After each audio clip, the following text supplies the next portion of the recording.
하나님 감사합니다. 시간에도 주님 살펴 원합니다. 주님 말씀을 주시고 이 시간에 말씀 전하 듣는 가운데 모든 해방하려 얻으며 설교리 하는 각각함과 완악함과 하나님 대적함을 가지 모두 이루는 운명의 물경 것들 예수의 이름으로 파쇄되고 떠나갈지어다. 성령님만 이곳에 한양을 쫓아 모셔드리고 인정하고 의지하오니 영광으로 임하시고 다스리시고 충만케 하시며 주의 나라를 임해주시고 시한 세를 준 것 같이 땅에서 이루어지며 주께서 예비하신 것 10년 안에 30배, 60배, 100배 차오 넘치며 가득하도록 시한 추천하시고 역사해 주옵소서. 주 빛과 그런 대신 예수님의 그릇만 친구들 계시들 드러나시고 나타나시기 원하오니 오직 예수님 홀로 영광 받으시고 찬양 받으시며 오직 예수님의 이름만 계시되시고 드러나시고 영광 받아 주옵소서. 모든 영광과 존귀와 찬양을 예수님께만 올려드리오니 예수님 홀로 영광 받으시고 찬양 받아 주옵소서. 감사합니다. 모든 영광과 존귀와 찬양 예수님께만 올려드리니 예수님 홀로 영광 받으시옵소서. 감사합니다. 주님 감사합니다. 주님 영광 받아 주옵소서. 감사합니다. 예수님 감사합니다. 성령님 감사합니다. 아버지 감사합니다. 주님 홀로 영광 받으시고 찬양 받으시옵소서. 감사합니다. 주님 영광 받으시옵소서. 감사합니다. 모든 영광을 주님께만 올려드리오니 주님 영광 받으시옵소서. 주님 감사합니다. 모든 영광을 주님께 올려드리니 모두 사랑하시는 예수님 이름으로 기도합니다. 이스라엘 백성이 그 이집트의 노예로 잡혀 있었던 사건은 마치 인류가 죄악의 저주 또 그것은 더 근본적으로 율법에 매여있는, 다시 말하면 이 율법이라는 것은 출애굽기 19장에 처음 등장하는 십계명으로부터 시작된 것이지만 원래는 제가 그 모티브가 되는 가장 본질적 사건은 선악과를 먹는 사건이라고 말씀드렸죠. 그것은 마치 아주 똑같은 것이죠. 율법은 항상 옳고 그름을 판단하는 것인데 이 옳고 그름을 판단하는 이 기준은 하나님께 있는 것이죠. 그래서 하나님만이 옳고 그름의 기준자가 되시는 거고 인간은 옳고 그름을 판단하는 것이 아니라 하나님의 선하심 속에 거하는 것이 인간의 운명적 존재였는데 인간이 마귀에게 속아서 어떻게 속았습니까? 마귀가 네가 이것을 먹으면 하나님처럼 된다. 하나님처럼 눈이 밝아져서 선악을 분별하게 될 것이다. 그것은 인간에게 가장 최악의 유혹인 것이죠. 왜냐하면 인간은 무언가를 판단할 존재가 아니라 그 하나님의 선하심 안에 은혜를 누리면 되는 것인데 하나님처럼 되고 선악을 판단하는 존재가 되라라고 하는 이 유혹에 속아서 이제 본인이 선악의 그 기준점으로 들어온 것이죠. 그런데 문제는 무엇입니까? 자기가 진짜 선악을 판단할 수 있는 권한이 생긴 것이 아니라 자기가 선악의 판단 기준자가 됐을 때 자기가 선악을 판단받는 존재가 돼버린 거예요. 그래서 어떤 일이 일어났습니까? 창세기 3장을 보면 수치와 두려움이 생겨났죠. 인간은 자신이 선악의 판단 기준자로 서면 자신이 그 권한을 갖는 것이 아니라 자신이 심판대에 서는 거예요. 그럼 도마에 올려진 생선처럼 돼버리는 거예요. 모든 내장이 다 해집혀지고 모든 게 다 까발려지는 거예요. 인간은 누구도 자신의 내면의 모든 것이 까발려졌을 때 그 앞에 당당할 수 있는 존재는 인간은 누구도 없는 것이에요. 아무리 선해 보이는 사람일지라도 인간은 그의 심장조차도 다 까발려졌을 때는 그는 아무도 내세울 수 있는 것이 없는 거예요. 사람은 외모를 보지만 야훼는 중심을 보신다. 중심을 보신다 할 때 그 히브리어 중심이라는 것은 레브라는 것이고 또 그것을 헬라어로 바꾸면은 카르디아. 근데 이것은 중심이라는 건 단순한 중심이 아니라 성경에서는 굉장히 그 단어를 심장이라는 단어로 표현을 해요. 그러니까 하나님은 심장을 보신다. 다시 말하면 인간의 가장 핵심적인 가장 모든 중추를 이 생명을 담당하는 중심이 되는 심장을 보신다. 그래서 그 심장은 어떤 면에서 인간에게 있어서 가장 치부가 될 수 있는 거죠. 근데 여러분이 한 가지 알아야 될 것은 예수님을 창을 아래에서 위로 찔렀을 때 그 창끝이 예수님의 심낭층을 찔러서 물과 피가 같이 쏟아졌죠. 그것은 예수님의 그 창끝으로 인해서 심장이 찔렸다는 거예요. 그 우리의 황폐하고 우리의 모든 치부가 되고 우리의 모든 타락해진 그 심장까지도 예수님이 찔려서, 그 중심이 찔려서 우리의 모든 타락한 중심을 속량하셨다. 할렐루야. 그래서 여러분들은 예수님 안에서만 우리의 치부가 가려지고 속죄함 받을 수 있는 거예요. 근데 예수님의 의로움이 아니면 우리의 중심이 까발려졌을 때, 우리의 중심이 언제 까발려지죠? 평상시에는 까발려지지 않아요. 근데 내가 선악의 기준점에 설 때, 내가 옳고 그름의 판단자로 설 때, 그것은 무엇입니까? 내가 율법의 행위로 의롭다함을 얻으려 할 때 그리스도께서 끊어지고 은혜에서 떨어진 자, 다시 말하면 수치와 두려움에 폭로된 자, 아담의 저주에 빠지는 것입니다. 다시 말하면 선악과는 율법과 동일한 기능을 하는 것입니다. 선악과가 본질이고 율법은 그것의 어떤 면에서는 그림자적인 것이에요. 그러면 여러분들이 알아야 될 것은 우리가 이제 이 모티브로 성경은 모든 것이 이루어집니다. 많은 분들은 성경을 죄악의 기준으로만 봅니다. 선과 악, 죄악과 의로움. 이것도 어떤 면에서는 틀린 것은 아닌데, 더 기준점이 되는 것은 뭐냐? 인간이 그 자기 행위의 기준으로 빠졌고 예수 그리스도의 의로움과 속량하심으로 다시 새롭게 되었다. 이것이 제일 중요한 사실입니다. 인간은 아주 놀라운 이 역사적 사건이 계속 반복됨을 통해서 하나님의 구원의 속량하심과 인도하심을 계속 경험하고 있습니다. 선악과를 통해서 이 저주에 빠져 있다가 하나님이 가죽옷을 입혀서 인간을 다시 새롭게 하셨죠. 이 가죽옷을 입혔다는 것은 단순한 하나님의 어떤 가리개의 역할이라기보다 이런 의미를 다시 설명을 해드릴게요. 가죽옷을 입혔다는 게 무슨 의미가 있느냐? 그것은 여러분 생각해보세요. 하나님이 모든 동물을 창조하시고 보시기에 좋았더라 얘기하셨는데, 그 보시기에 좋았더라라는 동물을 누가 처음, 여러분 이제 뭡니까? 이사야서의 낙원을 이렇게 묘사하는 것을 보면, 그것은 독사굴에 손을 넣어도 독사가 물지 않고 사자하고 있어도 잡아먹지 않는 그 어떤 에덴 동산의 모습. 우리는 자연이 저주 아래 있어서, 다시 말하면 황폐해돼서 서로 죽고 죽이는 먹이사슬 안에 있는데, 실상 에덴 동산은 그게 없어요. 피 흘림이 없다는 거예요. 죽고 죽임이 없었어요. 근데 이제 재밌는 것은 하나님이 자기가 창조한 창조물을 인간이 또 다른 동물이 처음으로 죽인 게 아니라 하나님이 처음으로 그걸 죽이신 거예요. 하나님이 창조한 좋았다고 한 것을 처음으로 죽이신 거죠. 그것은 본질적으로 예수님의 보혈을 상징하는 건데, 그 동물을 죽여서, 동물을 죽이면 어떤 면에서는 이 가죽을 얻었다는 건 뭡니까? 죽음이 선행되는 것이죠. 죽음뿐만 아니라 그 피 흘림이 선행되는 것. 피 흘림이 있음으로 인해서 가죽이 생긴 거예요. 이 동물의 가죽으로 아담과 하와의 수치와 두려움을 덮었다. 이것은 무엇을 의미합니까? 이것은 피 흘림이 있었다는 것이죠. 모든 율법에는 모든 생명의 피에는 생명이 있고 피 흘림이 없은즉 사함이 없다. 이렇게 율법은 명시하고 있어요. 그 율법대로 예수님은 모든 피를 다 쏟으신 거예요. 왜냐? 죽음에 대한 대가를 치러야 되기 때문에 그분의 의로운 생명, 즉 그 피에 생명이 있기 때문에 그 피를 다 쏟으신 것이죠. 다시 말하면 피 흘림, 즉 그 예수님의 온전한 피 흘림이 있기 전에 모티브가 된 사건이 무엇입니까? 바로 동물의 가죽을 지어 입혔다. 그러므로 아담과 하와를 속죄하고 아담과 하와에게는 이제 피 흘림의 제사를 가르친 거죠.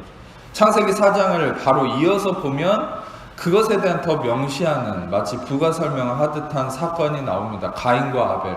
가인의 제사는 땅의 소산으로 하나님께 나갔지만 받지 않았고, 아벨은 하나님께서 그 어린 양의 첫 새끼와 기름으로 나왔을 때 받으셨다. 그것은 무엇입니까? 어린 양의 피를 받으셨다는 것이죠. 어떤 무엇도 피 흘림이 없으면, 그것도 하나님이 택한 제물로 인한 피 흘림, 여러분의 피 흘림과 속량이 아니라 하나님이 택한 예수 그리스도의 피 흘림으로만 하나님께 나아갈 수 있다. 하나님이 받아지는 제사와 하나님께 인정받는 그 속량이 이루어질 수 있다는 것이죠. 이런 과정들, 자, 그런 하나님의 속량하심, 죄악, 율법의 저주, 선과 악의 판단의 행위의 기준에 서서 인간은 자기의 행위의 기준의 저주에 빠져서 묶여있다가 예수님의 속량하심, 하나님의 동물의 이 피 흘림으로 인한 속량하심으로 계속 하나님의 은혜 언약 가운데 인간은 계속되다가 그 사건이 요셉의 사건까지 이어집니다. 요셉은 예수님의 아주 모티브가 되는 인물 중에 하나예요. 아주 아름다운 인물이죠. 근데 그 요셉이 이집트의 노예로 팔려갔지만 하나님의 능력으로 이집트의 국무총리가 제2인자가 돼서 이스라엘 백성들을 요셉의 아버지 야곱과 자기 형제들이 그 이집트의 고센 땅이라는 곳에 와서 다 살게 돼요. 고센이라는 이름을 가진 땅에 살게 돼요. 고셴이라는 이름의 이 땅은 의미가 뭐냐? 이것은 near, 다시 말하면 가까이라는 말이에요. 예수님을 상징하는 그 요셉이 고센 땅에 이스라엘 백성을 살게 한 것이죠. 요셉은 예수님 그 자체를 상징하는 인물이에요, 실상. 그래서 형제들에게 미움을 받아서 팔려갔지만 결국 이방에서 먼저 구원이 이루어지고 나머지 마지막에 유대인들이 구원을 입게 된다. 구원도 고센 땅에 오게 되죠. 바로 예수님과 요셉과 가까이 있게 되는 그 땅에 이르러서 참된 구원을 얻게 된다는 것이죠. 근데 그 요셉이 이제 죽고 나서 요셉을 알지 못하는 왕이 일어났다. 그것이 오늘 등장하는 바로라는 왕이죠. 똑같은 바로인데 여러분도 아시다시피 바로 1세, 2세 파라오잖아요. 근데 요셉을 알지 못하는 왕이라는 건 누굽니까? 바로 예수님의 어떤 그 은혜를 경험하지 못한 자라는 것이죠. 예수님의 영광을 보지 못한 자. 여기서 나오는 바로는 마귀 그 자체로 우리가 볼 수 있어요. 이 바로는 다시 말하면 율법을 통해서 하나님의 백성들을 올가매고 저주 아래 가두는 이 마귀라는 존재를 의미합니다.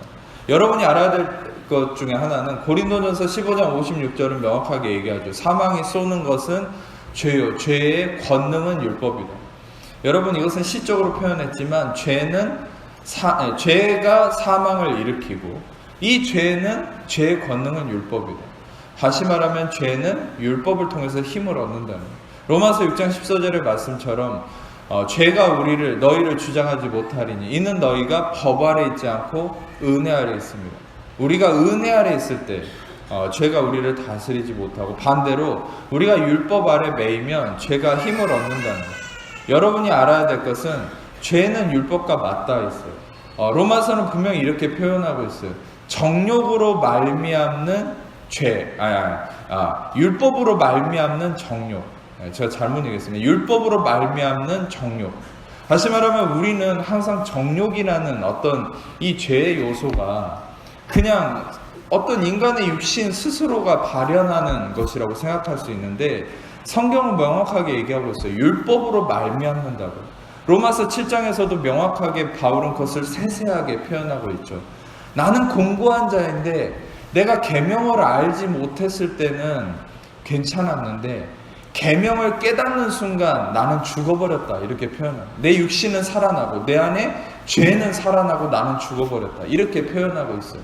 다시 말하면 계명과 율법은 여러분이 지켜서 의로워질 수 있는 요소가 아니라 계명과 율법을 내가 손으로 잡으려고 하는 순간, 내가 그것을 이루려고 하는 순간 내 안에 죄가, 내 육신에 잠들어 있던 죄가 더 극대화된다는 거예요.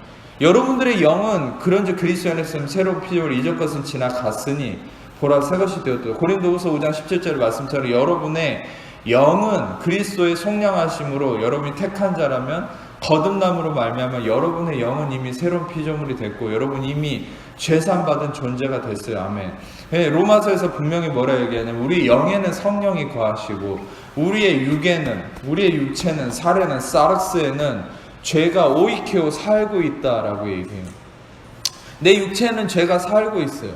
여러분, 우리가 솔직히 말하면 우리의 본질적 죄는 그리스도의 피로 한 번의 제사로 영원한 속죄를 이루었기 때문에 다시 속죄할 일이 없다. 여러분에게는 원래는 제사함을 받았다면 죄에 대한 개념이라는 게 없습니다.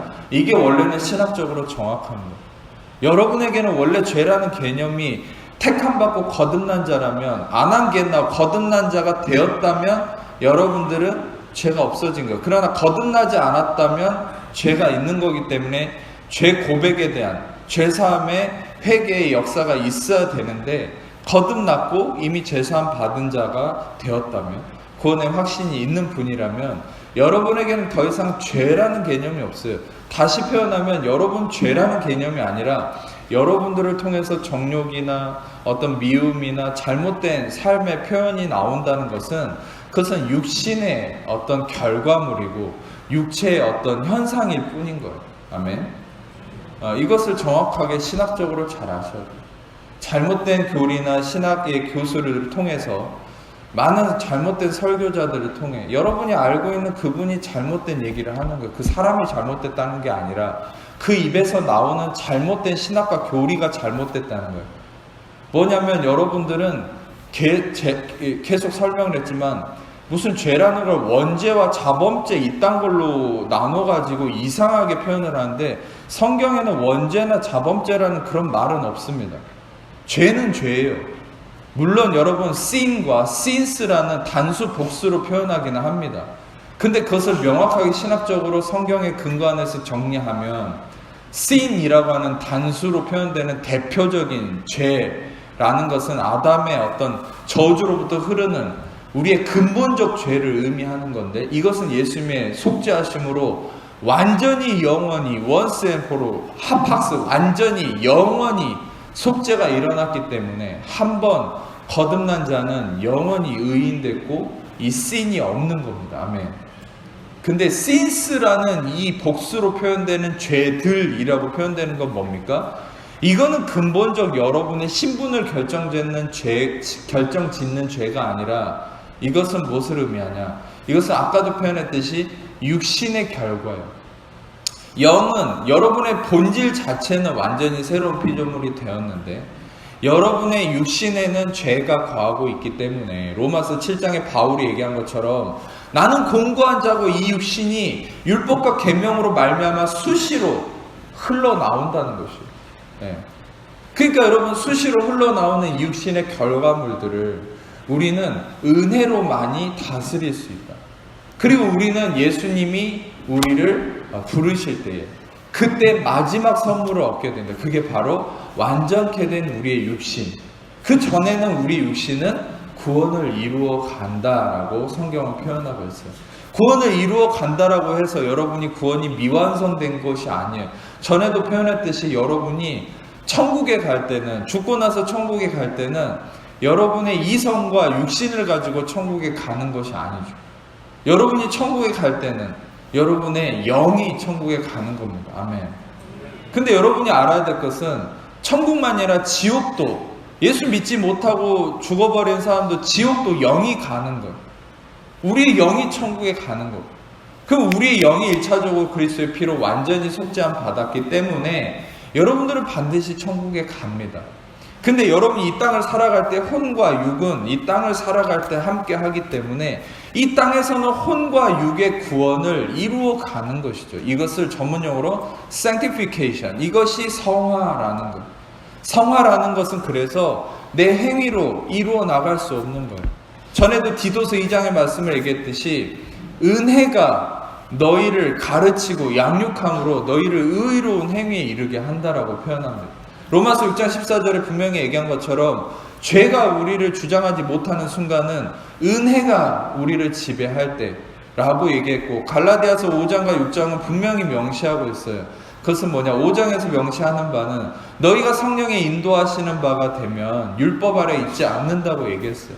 우리는 반드시 알아야 될 건 은혜 아래 있을 때, 값없이 선물로 주어지는 이의롭다 하심의 진리를 듣고 또 듣고 확신할 때, 그때 우리의 육체에 살고 있는 죄와 허물이 눌러지는 거예요.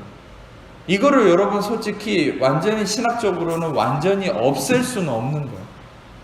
없애면 좋잖아요. 하나님이 능력의 하나님인데 왜 우리 육신에 살고 있는 이 죄된 요소를 완전히 없애주진 않습니까? 제가 하나님께 받은 답은, 성경을 통해서 계시를 받은 확실한 진리 중에 하나는, 왜 하나님이 허용하신다, 아피엠이라는 헬라어를 써서 허용하신다.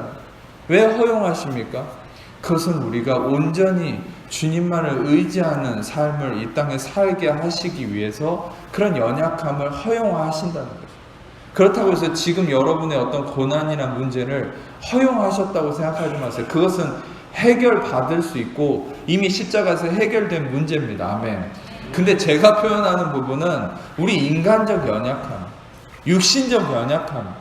이것은 바울도 로마서 7장에 계속 얘기하지만 우리 육신의 죄가 살고 있다. 살고 있는 죄와 허물, 이 육신의 결과물들을 우리는 어떻게 다스릴 수 있습니까? 이것은 은혜의 진리가 임할 때에만이 여러분들이 더욱더 성화되어가고 다스려질 수 있다. 반대로 여러분들이 육신에 무언가를 하려고 달려갈수록 육신의 결과물은 더욱더 튀어나오게 돼 있어요. 아멘. 이것은 마치 이런 것이죠. 지금 출출하기 때문에 전에도 표현했듯이 지금부터 라면을 절대 생각하지 마세요. 이 한마디 한순간 갖가지 라면이 여러분들의 머릿속에 다 불닭볶음면, 진라면, 신라면, 무슨 짬뽕 다 튀어나오겠죠. 근데 라면 생각하지 말라고 계속 강조하면 어떻게 됩니까? 더 신기하게 라면이 먹고 싶어 미치겠는 이 욕구가 일어나는 거죠. 그것은 무엇일까요? 중국집 가지 말자. 이제는 앞으로 당신은 짜장면 먹으면 죽일 겁니다. 짜장면이 그때부터 먹고 싶어 미치는 거 이제. 먹기 싫다가. 여러분 그게 육신이에요. 그게 육신. 여러분 놀랍게도 군인들한테 별로 진급에 생각도 없는 사람이 진급에 관심도 없다가 당신은 진급해야 돼, 진급해야 돼, 진급해야 됩니다. 진급 안 하면 죽으면 그러면 그 다음부터 계속 진급하고 싶어 죽겠는 마음이 생기는 거예요. 여러분 솔직히 우리는 어떤 부분에 대해서 계속 강조를 하면은 그게 그냥 미친 듯이 욕구가 생기는 거예요. 왜입니까? 그게 육신의 작용입니다. 우리는 우리 육신의 속성을 이런 아주 단적인 비유로 표현을 했지만 너무 모르는 거죠. 그러니까 뭐만 주어지면 내 행위로 노력을 해야 이게 성취가 된다고 우리는 착각을 하는 거예요. 아니요. 어떤 면에서는 여러분의 노력을 멈춰야 돼요. 주님의 값없는 은혜를, 선물을 기다려야 돼요. 아멘. 로마서 5장 17절에 뭐라고 말씀하십니까? 한 사람의 범죄로 말미암아 사망이 그 한 사람을 통해 왕노를 하였으니 더욱 은혜와 의의 선물을 넘치게 받는 자들은 한 분 예수 그리스도를 통해 생명 안에서 왕노릇하리라. 은혜와 의의 선물, 의의 선물이라는 그 선물에 표현되는 단어가 도레아라는 말인데 이것은 그냥 값없이 주는 선물이라는. 은혜는 여러분들에게 소개했듯이 말 그대로 은혜 그 자체죠. 값없이 주어지는 호의고, 선물, 의로움도 선물로 주어진다고 얘기해요. 그러니까 다 모든 게 선물이에요. 여러분이 하나님으로부터 값없이 주어지는 것을 받을 때 그때 여러분의 육신적 작용이 잠재워진다는 사실을 알기를 축복합니다. 전에도 가늠하다 현장에 붙잡힌 여인을 예수님이 뭐라고 얘기했습니까? 모든 율법은 네가 죄를 짓지 않으면 정죄하지 않을게라고 했지만 예수님, 은혜이신 예수님은 뭐라고 얘기했습니까?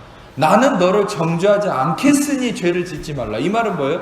정죄하지 않는다라는 이 선물이 먼저 주어질 때 그때 우리는 죄를 짓지 않을 수 있는 힘이 주어진다. 여러분은 먼저 하나님이 그리스도를 통해서 여러분을 정죄하지 않으셨음을 믿음으로 받으세요. 아멘. 그러면 여러분이 죄를 짓지 않을 수 있는 힘이 거기서부터 주어집니다. 물론 그렇다 해서 오늘부터 당장 완전히 의로워진다는 건 아닙니다. 우리 육신이라는 건 끊임없이 일어나기 때문에. 그러나 여러분들이 이걸 기억하세요. 더욱더 하나님의 선물, 값없이 주어지는 죄사함과 의롭다함의 진리를 계속 내 마음에 새기면 새길수록, 값없이 나를 사랑하시니 이 은혜를 새기면 새길수록 여러분들은 더욱더 죄를 이길 수 있는 힘이 거기서부터 주어진다는 사실을. 아멘. 그래서 여러분이 이 배경적 이 진리의 원리 안에서 생각해 보셔야 될 건, 새로운 요셉을 알지 못하는 이 왕이 일어났습니다. 근데 이 왕은 어떻게 했습니까? 이집트에서 이제 그 은혜를 누렸던 이스라엘 백성들을 착취하기 시작해요. 노예로 부르기 시작해요. 근데 실상 고증을 보면은 요셉과 함께 지냈던 이제 번성에서 이스라엘 백성들이 이집트에 살면서 어떤 문제가 생겼냐면 그 전에는 요셉으로 말미암아서 이제 은혜를 누렸잖아요. 네, 은혜를 누렸잖아요. 하나님의 값없는 선물을 요셉을 통해서 이스라엘 백성들이 이집트에서 누렸는데 살다 보니까 자기 힘이 또 일어나요. 그러니까 고증을 보면 어떤 일이 있었냐면 이집트에서 번성한 이스라엘 백성들이 이집트의 모든 우상과 이방의 그 문화를 다 흡수해버리기 시작합니다. 하나님 야훼만을 의지하는 이 믿음이 다 없어져버려요. 이집트의 모든 신들을 이스라엘 백성들이 섬기기 시작하고 성적으로 타락해지고 문란해지고 모든 것들이 하나님 중심이 아니라 자기 인간의 육신적 중심으로 일어나기 시작하면서 어떤 일을 합니까? 다시 이제 이스라엘 백성을 알지 못하는 악한 왕이 일어나요. 그래서 어떻게 됩니까? 이집트에 있던 이스라엘 백성들은 이제 왕처럼 군림하는 자가 아니라 노예가 되버립니다. 노역을 하게 되는 거예요. 여러분 여기서 오해하지 말아야 될 것은 이스라엘 백성들이 향락과 정욕에 찌들어왔던 죄된 모습 때문에 문제가 생긴 것이 아니라 그 이전에 아까도 얘기했죠. 그 정욕과 죄의 모습은 무엇을 기반으로 생기는 겁니까? 내가 기준점이 됐다는 것. 내가 하나님이 됐다는 것. 우상을 섬긴다는 게 무슨 의미인 줄 아세요? 우상을 섬긴다는 건 하나님 중심, 그리스도가 중심, 어떤 그리스도가 나의 의가 되는 것이 아니라 내가 나의 의가 되고 내가 나의 기준점이 되고 내가 나의 판단자가 된다는 것. 천상천하 유아 독존이 돼버린다는 것. 내가 삶의 주인공이 될 때 그는 죄악의 저주로 인해서 노예가 돼버린다는 것. 이스라엘 백성들이 다시 선악과를 먹었던 거죠. 어떤 면에서 하나님의 선하심을 떠나서 요셉을 떠나서. 그러니까 어떻게 됩니까? 노예로서 살게 된 거예요. 노예로서 나중에 기록을 보겠지만 430년을 지냅니다. 430년을 노예로 지내는 이 가운데 너무나 하나님은 놀랍게도 은혜 하나님이기 때문에 이스라엘 백성들의 이 신음소리가, 탄식이 하나님의 귀에 들렸다고 얘기해요. 하나님은 아브라함과 이삭과 야곱과 맺었던 은혜의 언약을 기억하십니다. 여러분의 행위를 기억하지 않습니다. 하나님은 하나님이 은혜로 맺은 언약이신 예수 그리스도를 기억해서 그 예수 그리스도를 통해서 여러분을 축복하십니다. 아멘. 여러분이 한 가지 기억하셔야 될 건, 여러분이 기도를 하든 신앙생활 하든 하나님은 여러분의 행위를 기준으로 축복하시는 게 아니라 하나님은 여러분 안에 계신 예수 그리스도와 맺은 은혜의 언약, 이 칼빈이 주장했던 Covenant of Grace, 다시 말하면 하나님과 예수님이 맺은 언약이에요. 여러분들은 배제됐어요. 왜? 여러분은 지킬 수 없으니까. 그래서 예수님이 십자가를 통해 이루심으로 하나님이 은혜의 언약을 성취하심으로 말미암은 그 축복을 우리가 받는 것이죠. 그것이 은혜의 언약. 그 은혜의 언약 가운데서 하나님께서 여러분의 기도와 신앙생활을 응답하시는 거지 여러분의 행위에 응답하는 것이 아니에요. 하나님은 은혜의 언약을 기억하셔서 모세를 예비해, 구원자 모세를 예비해서 이스라엘 백성을 구원하고자 하셨고 그 일을 실행하십니다. 모세조차도 여러분 기억해야 될 건 이집트의 왕자로서 지내는 40년간은 모든 이집트의, 지금의 미국보다 더 발전된 문명이었던 이집트의 그 나일강 문명의 그 이집트의 모든 그 문명을 섭렵하고 힘도 세고 모든 게 완벽했던 이집트의 왕자였던 이 모세를 그 당시에는 쓰지 않았어요. 왜? 모세가 자기 힘이 능력이 넘쳐나니까. 자기 힘이 뛰어나는 자는 하나님 쓰지 않습니다. 자기 힘이 아니라 그리스도의 의를 의지하는 자를 쓰십니다. 아멘. 여러분의 힘을 뺄 때 그때 쓰시는 거예요.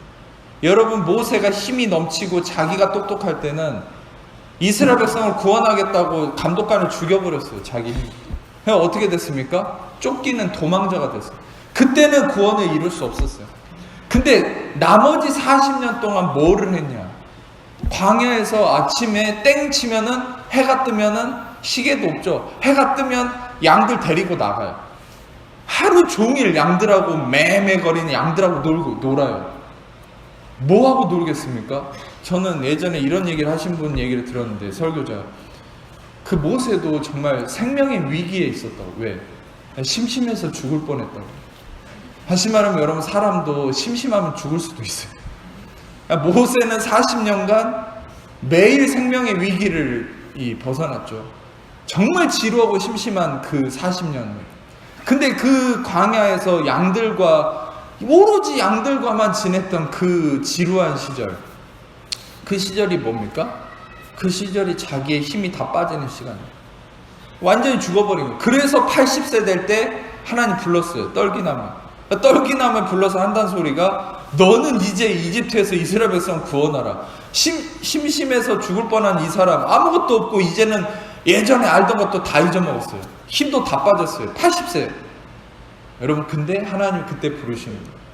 그때 부르셔서 무엇을 행하십니까? 하나님이 다 낡아빠진 지팡이 하나 주는 거예요. 이것을 통해서 내가 바로 앞에서 너를 하나님이 되게 하리라. 여러분 우리는 우리의 힘이 넘쳐날 때는 우리가 하나님이 되겠다고 뻘뻘거리는데 그때는 우리가 위험을 겪게 되는 거예요. 그런데 우리의 힘이 다 빠지고 이제는 그리스도의 의를 대변하는 그 지팡이가 내 손에 주어진 거죠. 그 지팡이는 예수 그리스도의 의를 의미합니다. 십자가를 의미하죠. 예수 그리스도의 의만이 남을 때 그것이 우리에게 권세가 돼서 세상에서 여러분이 하나님처럼 되는 거예요. 아멘. 바로 앞에서 모세를 하나님처럼 세웠잖아요. 그냥 그 지팡이가 뱀이 되기도 하고 강을 피로 만들어버리고 모든 재앙을 일으켰잖아요. 여러분 그것은 언제 가능합니까? 그리스도의 의가 여러분의 힘이 되고 여러분의 힘이 빠져야 되는 것이죠. 하나님이 여러분의 그리스도가 여러분의 의가 되어야 되는 것이죠. 근데 자 그런 상황 속에서 하나님께서 모세에게 어떻게 바로에게 나아가라라고 말씀을 하셨냐, 이런 멘트를 얘기하라고 하죠. 내 앞에 절기를 지켜야 되니까 내 백성을 보내라. 근데 이제 계속 반복해서 이렇게 바로 앞에서 하나님이 주신 말씀이 있어요. 모세를 통해. 그것은 뭐냐, 내 백성을 보내라. 그들이 나를 섬길 것이다. 자, 이 부분이 가장 핵심이 되는 말씀입니다. 내 백성을 보내라. 그들이 나를 섬길 것이다. 하나님은 이스라엘 백성들을 왜 구원하려고 하셨습니까? 하나님을 섬겨야 되기 때문에. 근데 그 섬겨야 된다는 의미가 뭘까요? 그래서 히브리어로 아바드라는 말이에요. 이거 예배한다라는 말인데, 자, 지금부터 그것을 좀 핵심적으로 볼 거예요. 이스라엘 백성들 하나님이 구원해서 하나님께 예배를 드리고 섬기게 하고, 여기서 표현하듯이 절기를 지키게 하기 위해서라고 얘기합니다. 근데 하나님을 섬긴다는 게 무슨 의미일까? 하나님의 예배를 드린다는 게 무슨 의미일까? 아주 놀라운 이 비밀들을 알려드릴 텐데, 여기 1절을 보면은, 출애굽기 5장 1절을 보면은 절기를 지킬 것이기 때문에 이스라엘 백성들을 보내라 이렇게 얘기하죠. 절기라는 말의 히브리어로 하그라는 히브리어인데, 이건 뭐냐면 희생 제물을 드린다, 희생 제물이라는 말이에요. 자, 그리고 재밌는 것은 3절을 또 보면은 여호와께 제사를 드리려 한다. 그러니까 하나님이, 이스라엘 백성들이 이집트에서 나와서 야훼께 제사를 드리려고 나가야 된다. 목적은 오로지 절기를 지키고 제사를 드리는 거죠. 여기서도 제사를 드린다는 게 자바흐라는 히브리어인데, 이게 뭐냐, 동물을 살육한다는 거예요. 다시 말하면 희생제사죠. 똑같은. 자, 그리고 출애굽기 10장 9절을 스크린으로 보세요. 10장 9절을 보면은 여호와 앞에 절기를 지키기 위해서 나간다. 남녀노소와 양과 소를 데리고 가겠다 이렇게. 양과 소를 데리고 간다는 것을 통해서 우리는 알 수 있죠. 희생 제물을 바쳐야 되기 때문이죠. 그리고 출애굽기 10장 25에서 26절을 보면은, 자, 여기서는 좀 더 자세히 나왔습니다. 눈으로만 보세요. 하나님 여호와께 드릴 제사와 번제물을 우리에게 주어야 한다라고 얘기하죠. 왜? 우리가 광야에 나가서 하나님께 희생 제물을 드려야 되니까. 그리고 한 마리도 남길 수 없고 다 이 제물을 가져가야 된다. 뭘 바쳐야 될지 모르니까. 그러니까 오로지 목적은 뭡니까? 이집트에서 나와야 되는 목적은 희생 제사를 드리기 위함이다. 피 흘림의 제사를 드리기 위함이다라는. 하나님을 섬긴다는 건, 하나님을 예배한다는 건 피 흘림이 있어야 돼. 제물을 바쳐야 되는 거죠. 근데 여러분이 제물이 될 수 없는 거예요. 죄 없는 의로운 흠도 없고 점도 없는 어린 양만이 온전한 제물이 될 수 있는 거예요. 아멘. 여러분, 온전한 예배는 무엇입니까? 온전한 예배는 피 흘림의 희생 제물의 제사인 것이에요. 여러분이 예배를 나올 때 이걸 기억하셔야 돼요. 아, 내가 일주일 동안 죄도 안 짓고 교회 생활 열심히 했으면 예배 나올 때 하나님 앞에 떳떳하고, 그렇지 않으면 떳떳하지 않은 걸까요? 그럼 여러분들의 예배는 실패한 거예요. 예배는 피 흘림의 제물을 가지고 나아가는 거예요. 근데 그 피 흘림의 제물의 대상은 하나예요. 여러분이 아니라 흠도 없고 점도 없는 어린 양이신 예수 그리스도만이 우리의 제물이 될 수 있어요. 아멘. 예수 그리스도를 가지고 그분을 바라보고 의지하고 나아가는 것이 하나님을 섬기는 것이고 예배인 것이야. 아멘. 다시 한번 얘기하겠습니다. 여러분이 하나님을 섬기고 예배한다는 건 여러분의 어떠함이 아니라 예수님, 흠도 없고 점도 없는 완전한 우리의 제물이 되신 예수님의 피 흘리심을 의지하며 그거 의지하고 바라봄으로 나아가는 것이 온전한 예배라는 사실이에요. 아멘. 그래서 여러분들은 그 마음으로 늘 예배 가운데 나와야 돼요. 근데 여러분 이걸 기억하세요. 이집트에 잡혀 있었던 이스라엘 백성들은 어떤 형편이었다고요? 율법에 매여있는 형편이에요. 바로는 마귀예요. 바로는 어떤 면에서 율법으로 우리를 착취하는 마귀라고요. 아까도 얘기했죠. 율법이 우리의 정욕을 일으킨다고. 마귀는 빌린 것으로 역사합니다. 마귀가 율법을 이용해요. 율법은 거룩한 하나님의 법이지만 마귀는 창세기 에덴 동산에서부터 하나님의 말씀을 교묘히 바꿨다고 얘기했잖아요. 하나님 선악과를 먹으면 무트 반드시 죽는다 했는데 마귀는 히브리어로 한자만 더 했어요. 그게 뭐냐? 로무트, 죽지 않는다. 그러니까 마귀는 늘 빌린 것으로 역사해요. 마귀는 자기가 창조해낼 수 없어요. 마귀는 하나님의 것을 빌려서 역사해요. 그러니까 여러분이 알아야 돼요. 이 세상에 많은 이단과 많은 외계를 신봉하는 것들이나 허무맹랑한 잘못된 것들은 다 성경에서 나왔어요. 무슬림도 마찬가지고 모든 것이 다 성경에서 나왔어요. 모든 것이 다 마귀는 그 모든 마귀의 것을 하나님의 말씀에서 변형시킨 거예요. 그래서 우리는 은혜의 진리 안에서 말씀을 제대로 볼 수 있어야 돼요. 아멘. 모든 거짓됨은 성경에서 그것을 바꿔서 이루는 거예요. 그러니까 마귀는 빌린 것으로, 마귀는 본질적으로 율법으로 정죄하고 핍박합니다. 그래서 여러분에게 은혜의 진리를 전하는 거예요. 근데 이 바로를 보세요. 바로는 율법으로 이스라엘 백성들을 노역하는 거예요. 실상 이 율법에 매여있던, 저주 아래 매여있던 이스라엘 백성을 구출해서 구원해서 하나님을 섬기게 한다. 피 흘림의 제사를 드리게 하기 위함이다. 이것은 무엇을 의미합니까? 예수님의 피값에 속량하심으로 나오게 하려는 하나님의 놀라운 은혜의 계획인 거예요. 할렐루야. 단순한 구출이 아니에요. 구출하고자 하는, 구원하고자 하는 목적이 있어요. 여러분이 왜 예수 그리스도로 말미암아 구원 받았습니까? 구원을 받은 것도 예수의 피로 된 거지만 구원받고 난 이후의 삶에 대한 목적도 그거예요. 홍해를 건너고 난, 이집트에서 구출되고 난, 이집트에서 구원받는다는 게 우리의 영적 구원과 맞닿아 있죠.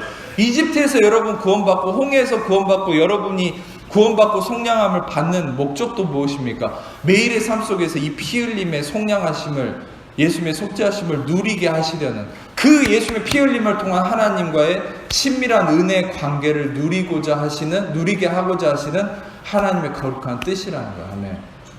모든 목적은 피 흘림의 속량하심의 그리스도와 연합함에 있어요. 그리스도 안에 그 피 흘림의 은혜 아래에 거하는 것이 여러분의 본질인 거예요. 근데 여러분 그것을 하고자 했을 때 바로가 이제 뭐라고 표현을 합니까? 바로가 이렇게 표현을 하죠. 4절을 보시면은 스크린으로 볼게요. 백성의 노역을 어째서 너희가 쉬게 하려고 하냐? 너 가서 너희 노역이나 해라. 이 백성이 많아졌는데 6절을 보면은 노역을 쉬게 하는 거예요. 그러니까 이 바로는요 계속 이스라엘 백성들을 노역을 행하게 하는 것이에요. 근데 여러분 재밌죠? 이 바로가 표현한 부분이 참 재밌습니다. 그거 뭐냐? 희생 제사를 드리려고 광야로 나가서 이집트를 떠나야 된다고 얘기하니까 그것을 뭐라고 표현하는 거예요? 노역을 멈추고 쉬러 간다고 표현하는 거예요. 맞습니다. 여러분들은 그리스도 안에 거한다는 거예요. 예수님의 속죄함에 거한다는 것은 무엇입니까? 여러분들은 이제 노역을 멈추고 쉬는 겁니다. 할렐루야. 예, 그렇습니다. 이게 이제 마태복음 11장 28절에서 30절 이걸 읽어보겠습니다. 시작.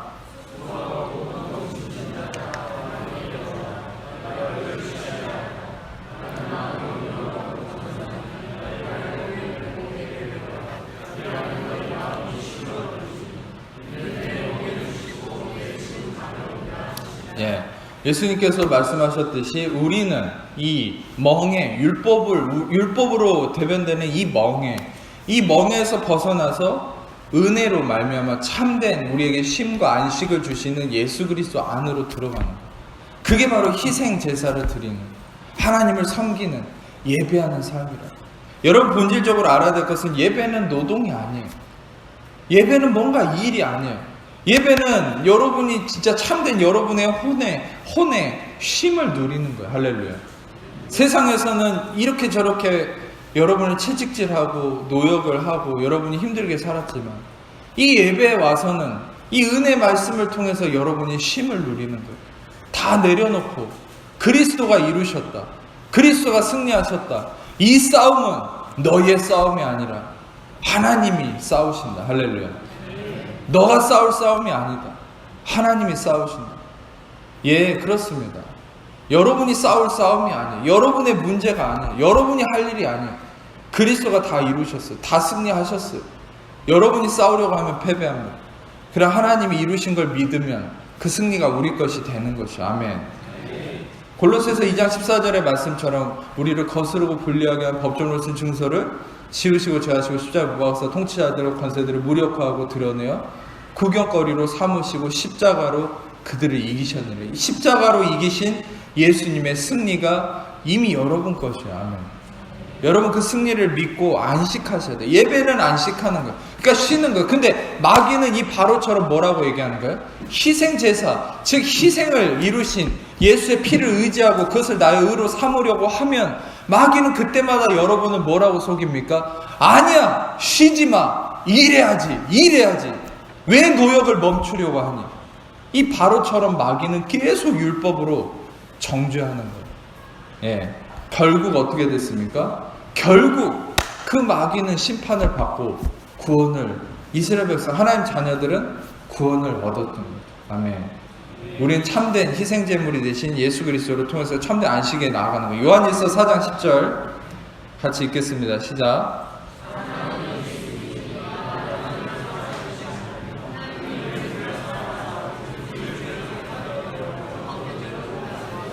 이 한 절이지만 굉장히 놀라운 진리가 있어요. 그건 뭐냐?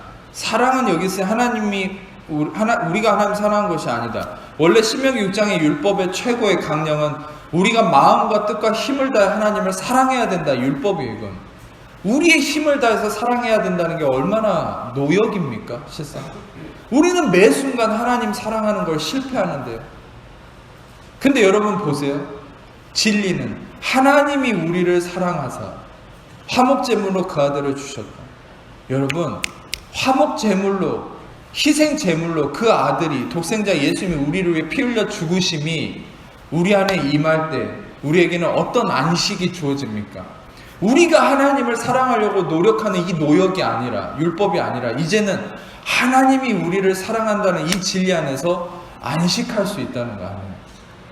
우리가 하나님을 때론 사랑하지 못하는 것 같아도 하나님이 나를 사랑하신다는 이 진리 안에서 우리는 안식할 수 있어요. 아멘. 여러분들은 이 안식 속에 자유를 누리세요. 안식을 누리세요. 우리가 무엇을 하는 것이 아니라 하나님이 그리스도를 통해서 우리에게 하셨다라는 이 진리를 기억하셔야 된다는 것이죠. 자, 갈라디아 3장 13절 읽겠습니다. 시작.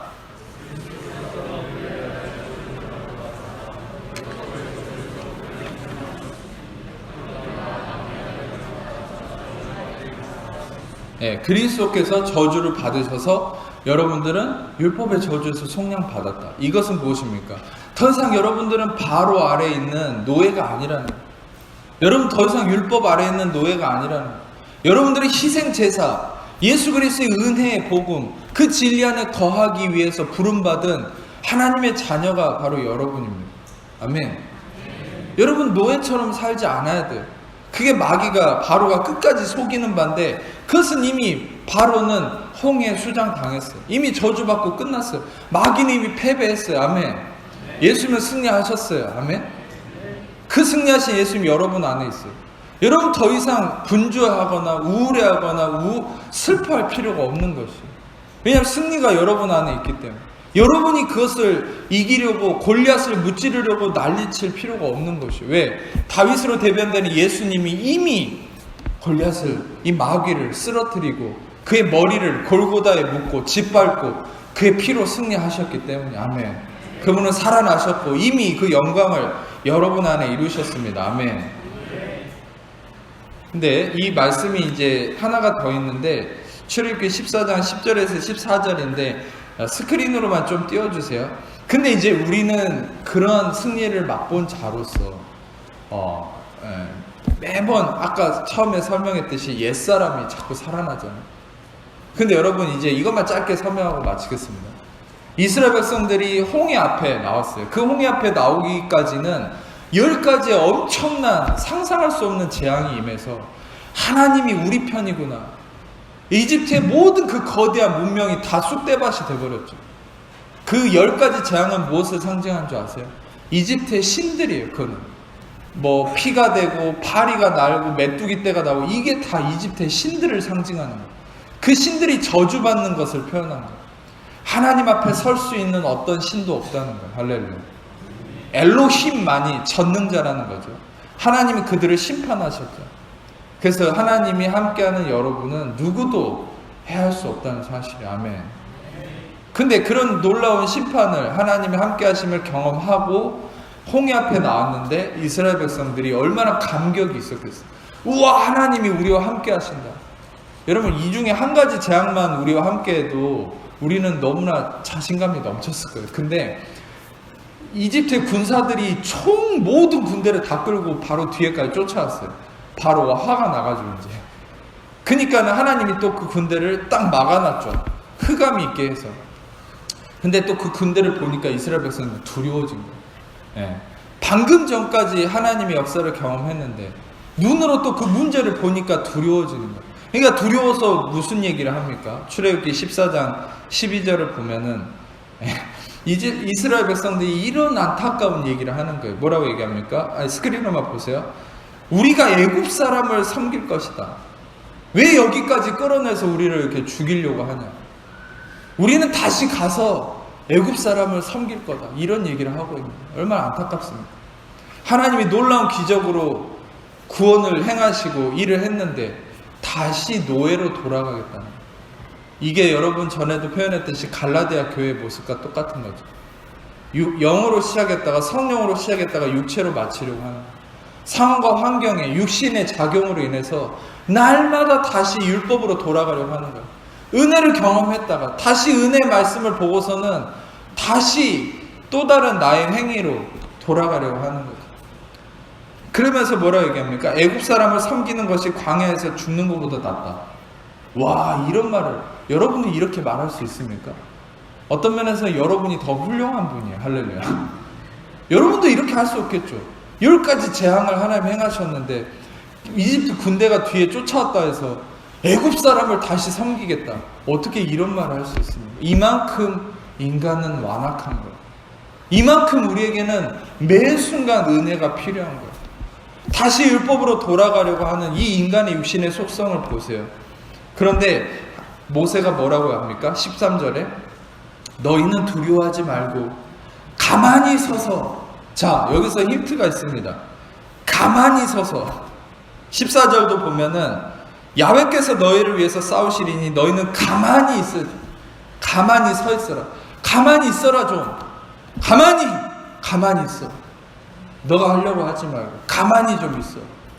나대지 말고 설치지 말고 두려워 말고 좀 가만히 있어. 하나님이 싸우고 계셔. 하나님이 일하고 계셔. 아멘. 너가 머리 쓰지 말고 너가 판단하지 말고 두려워 말고 가만히 그 자리에 있어. 하나님이 싸우신다. 그리고 뭐라 합니까? 야훼께서 오늘 너희를 위해 행하시는 구원을 보라. 구원은 뭡니까? 히브리어로 예슈아. 히브리어로 구원은 말 그대로 예슈아입니다. 예슈아. 예수를 보라. 예수를 보라. 시험관계상 찾아보진 않겠지만 히브리서 12장 2절에 믿음의 주 또 온전하게 하시는 이인 예수를 바라보자. 예수를 봐라. 너의 행할 것, 싸워야 될 것, 저 골리앗을 쳐다보지 말고 구원을 보라. 그 구원이 어떤 일을 행하신다는 겁니까? 오늘 본 애굽 사람을 영원히 다시 보지 않을 것이다. 아멘. 여러분, 이것을 믿음으로 선포하세요. 어떤 문제에 맞닥뜨려 있는 분들이 있습니까? 걱정이 되는 분들이 있습니까? 오늘 이 말씀을 메모해서 날마다 선포하셨으면 좋겠어요. 제발 이런 거를 얘기하면 꼭 좀 메모하고, 플리즈, 제발 메모해서 좀 입으로 선포하고 제발 하란 말이에요. 왜 듣기만 하고 목사님 기도했는데 안 이루어집니다 이런 소리 하지 말고 수천 번, 수백 번, 수천 번 이런 말씀을 선포하고 냉장고에 붙여놓고 방에다 책상에다 붙여놓고 말씀을 좀 선포하란 말이에요. 아멘. 듣고 그냥 멍하니 살지 말고, 듣고 그냥 능력 없는 크리스천이 되지 말란 말이에요. 이런 말씀을 선포함으로 능력 있는 크리스천이 되세요. 아멘. 제발 오늘 이 말씀을 성령께서 주시는 마음이니까 메모해서 과물대든 여러분 책상이든 냉장고든 TV든 다 붙여놓으란 말이에요. 그리고 아침 저녁으로 계속 읽으세요. 오늘 본 애굽 사람을 영원히 다시 보지 않으리라. 어? 오늘 너희를 위해서 행하시는 구원을 보라. 아멘. 14절까지 메모를 하세요. 여호와께서 너희를 위해 싸우시리니 너희는 가만히 있을지라. 여러분이 영혼에 선포하세요. 여러분이 이런 진리 안에서 반드시 하나님 행하신 능력을 경험할 것이에요. 여러분, 이것은 무엇입니까? 결론적으로 결론을 말씀드리겠습니다. 여러분들은 하나님의 행하심을 어떻게 경험할 수 있습니까? 이런 진리의 말씀이 언제 울려 퍼집니까? 날마다 여러분들의 삶의 희생 제물이 되신 예수 그리스도의 그 희생이 되심으로, 속량하심으로 승리하심, 이 승리하심을 나의 혼과 육에 선포하는 거예요. 나의 환경에 선포하는 거예요. 선포하면 잠잠해져요. 가만히 있게 돼요. 여러분이 가만히 있으면 하나님이 일하십니다. 아멘. 여러분이 막 분주해서 두려워서 나대면 하나님이 쉬어버려요. 여러분이 이 진리 안에서 육신이 잠잠해지면 하나님이 일하세요. 하나님의 승리가 여러분 삶에 나타나기 시작해요. 아멘. 이런 승리의 은혜가 있기를 축복합니다. 아픈 데가 있는 분들 아픈 데 손을 얹고, 그 외에 다 가슴에 손을 얹고 제가 여러분에서 기도하겠습니다. 사랑해 주님 감사합니다. 이 시간에 주님께서 피 흘리심으로 제사함과 속량을 이루신 그 은혜를 의지하며 주님만을 찬양하며 나아갑니다. 주님 홀로 영광받아 주옵소서.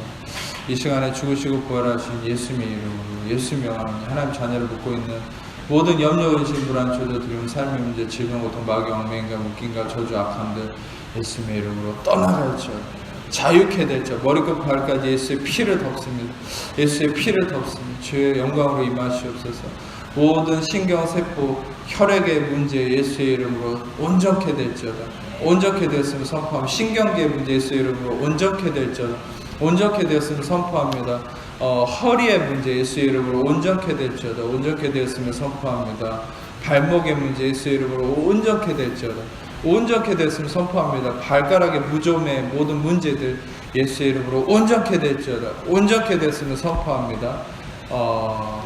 다시 한번 발목의 인대의 문제 예수의 이름으로 온전케 될지어다. 온전케 되었으면 선포합니다. 가슴에 남자들 가슴 흉배 이 가슴의 문제들 예수의 이름으로 온전케 될지어다. 온전케 되었으면 선포합니다.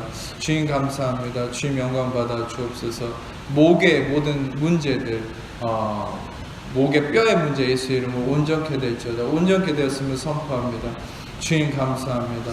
주님 영광 받아 주옵소서. 이빨의 문제 예수의 이름으로 온전케 될지어다. 온전케 되었음을 선포합니다. 감사합니다. 주님 영광 받아 주옵소서. 주님 모든 영광 주님께 올려드리며 우리를 사랑하시는 예수님 이름으로 기도합니다. 아멘.